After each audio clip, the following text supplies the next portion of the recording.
আজকে বানাবো আমি আলু পরোটা। আলু পরোটা বানানোর জন্য যে পেঁয়াজ, কাঁচামরিচ আর মশলা একটু ভাজা ভাজা করে নিব। মরিচের গুঁড়া, সজের গুঁড়া, তারপরে জিরার গুঁড়া, একটু হলুদ, গরম মশলার গুঁড়া আর একটু চাট মশলা দিয়া একটু ভাজা ভাজা করতেছি।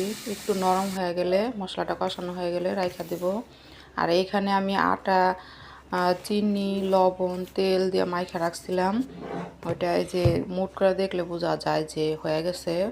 আর এই যে আলু সিদ্ধ করে মাইখা নিছি। এখন আলুর সাথে আটার সাথে আমি মশলা দিয়ে মাইখা নিব। এটা সহজ একদম আর কি, আলাদা করে কোনো কিছু না, আটার মধ্যে সব মিশিয়ে পরোটা বানাবো। তো এই যে মশলা দিয়ে নিলাম আমি। এই মশলার মধ্যেই মানে সব কিছু আছে আর কি এটার মধ্যে। এখন এই যে পানি অত লাগবে না, হালকা একটু হাতে পানি দিলেই হবে। যে আমার ডো বানানো হয়ে গেছে। এখন আমি গোল গোল করে পরোটা বানাবো। গোল করে বানালেও হয়, চার ভাঁজ করে পরোটার শেপে দিলেও হয়। এই যে আমি গোল করে নিচ্ছি, এখন কয়েকটা বানাবো। আমি গোল করে বানাবো, রুটি যেভাবে বেলে একটু মোটা করা। এই যে আমি বানিয়ে নিতেছি। এটা খাইতে অনেক মজা লাগে আর ঝটপট হয়ে যায়, কোনো ঝামেলা নাই, ভিতরে পুর টুর দিতে হয় না।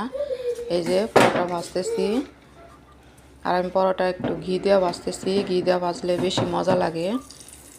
আর যেহেতু চাট মশলা, জিরার ফাঁকি, গরম মশলা এগুলো দেওয়া হয়েছে, এই জন্য অনেক অনেক মজা লাগে আর অনেক সুন্দর একটা গ্রান আসে। এই যে পরোটা ভাজা নিতেছি ঘি দিয়া। তেল দিয়েও ভাজা যায়, ঘি দিয়ে ভাজলে বেশি মজা লাগে। তো এই যে আমার একটা ভাজা শেষ। অনেক মজা, করে দেখবেন, ঝটপট করে করা যায়। আলু সব কিছু একবারে মিক্সড করে, কোনো ঝামেলা নাই। এই যে আমি সস আর মেয়োনিজ দিয়ে খাবো। আর একটু শসা কাটা নিয়েছি, মেয়োনিজ দিলাম। এখন আমি খাবো। অনেক মজা, করে দেখবেন।